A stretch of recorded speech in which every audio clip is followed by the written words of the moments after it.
The first time I noticed her, the morning air was already heavy with heat, and my lungs burned from running too fast for someone who had spent years avoiding effort. Sweat blurred my vision, my heartbeat thudded in my ears, and I was seconds away from quitting when I saw her slow her pace to match mine. In that moment, without words, without intention, my life tilted in a direction I didn't yet understand. I thought I had come to that park to fix my body. I didn't know I was about to touch a broken soul and slowly begin healing my own. If you believe in kindness, second chances, and the quiet moments that change lives forever, take a second right now to like this video, comment your thoughts, share it with someone who needs hope, and subscribe to the channel Kindness Touch.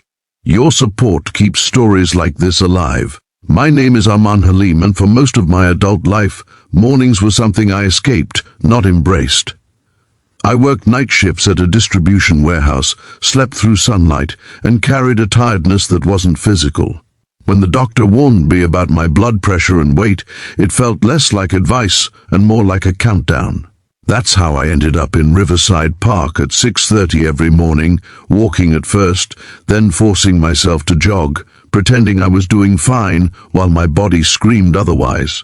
She was already there every morning, always stretching under the same tall neem tree. Her name, I would later learn, was Soraya Finch. She had silver threads in her dark hair, tied back in a low ponytail, and she wore plain workout clothes that looked more practical than stylish. There was something calm about her movements, like she wasn't rushing to be anywhere else. While everyone else blasted music through headphones, she moved with the quiet discipline of someone who had learned patience the hard way. For days we acknowledged each other only with brief nods. Then one morning, when my pace slowed and frustration twisted my face, she adjusted her stride to mine. No pity, no pressure, just presence. That small act did more for me than any motivational quote ever could. From then on, our routines aligned naturally. We didn't plan it, we just kept showing up. Our exercise sessions turned into a rhythm of shared effort. We stretched together, jogged the gravel path, cooled down on a wooden bench facing the river. The sun would climb steadily, lighting the water into ripples of silver, and birds would scatter as joggers passed. Everything happened in daylight, in plain sight, yet something private was unfolding between us, something quiet and careful. Soraya carried herself with strength, but it was the kind that comes from surviving, not winning. There were days when she moved slower, when her shoulders sagged slightly, when her eyes looked distant even as she smiled. I didn't ask questions. I was still learning how to be present without fixing everything. My own challenge was simpler but just as heavy, learning not to quit. Every morning I fought the urge to stay in bed, to tell myself tomorrow would be easier. It wasn't. But I showed up anyway. Weeks passed, my breathing improved, my steps grew steadier, and slowly so did my confidence, not just in my body, but in my worth. Soraya noticed. She celebrated small victories in her quiet way, with a nod or a softer smile. In return, her consistency taught me something deeper than fitness. It taught me that healing doesn't announce itself, it just keeps moving forward, one step at a time. One morning the park felt different. The sky was clear, the sun already warm, and the city noises seemed farther away. Soraya arrived later than usual. Her face looked tired, her movements stiff.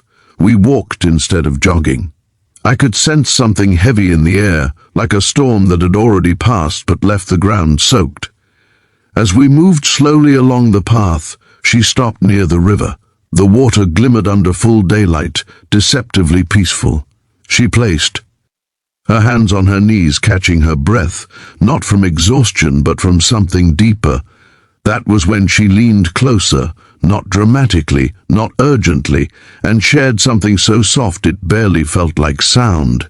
She told me in that fragile moment that these mornings had brought her back to life, that moving her body alongside someone who didn't judge or rush her had reminded her she was still here, still capable of feeling. I didn't respond with words. I didn't need to. I understood the weight of what she shared. Later, I would learn that Soraya had lost her husband 2 years earlier, suddenly, in the middle of an ordinary day. Since then, her world had shrunk. Friends drifted away, time blurred.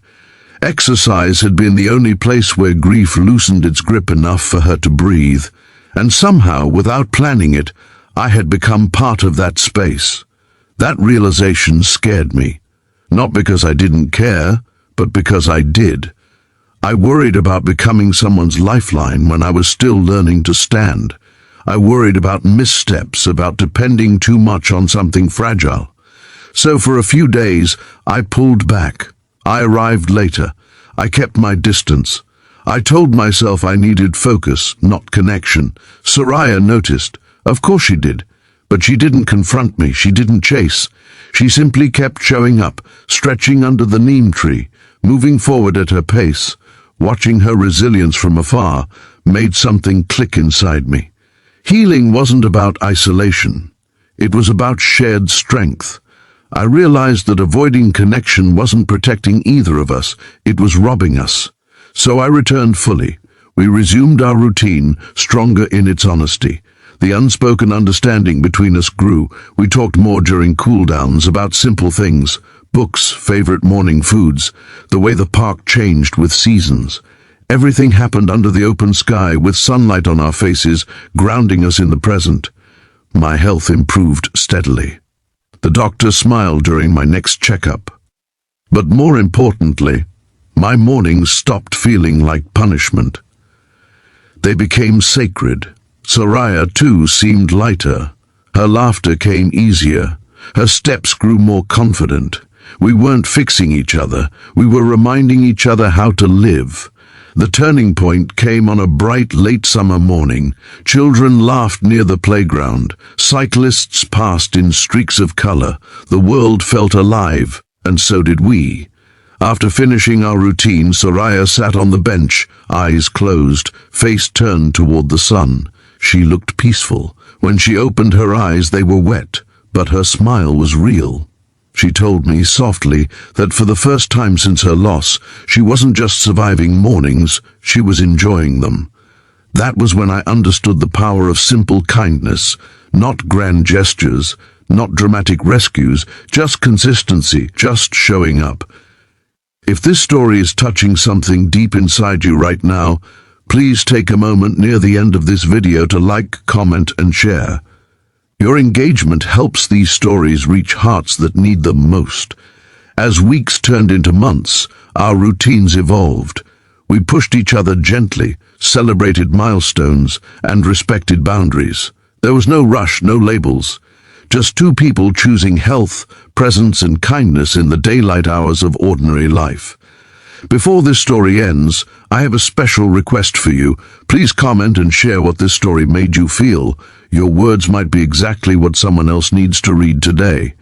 On one clear morning as we walked our familiar path, Soraya smiled at me with a quiet certainty. She didn't need to explain. I felt it too. We were alive again, not because of exercise alone, but because we chose connection over isolation, effort over surrender, and kindness over fear. And sometimes that choice is enough to change everything.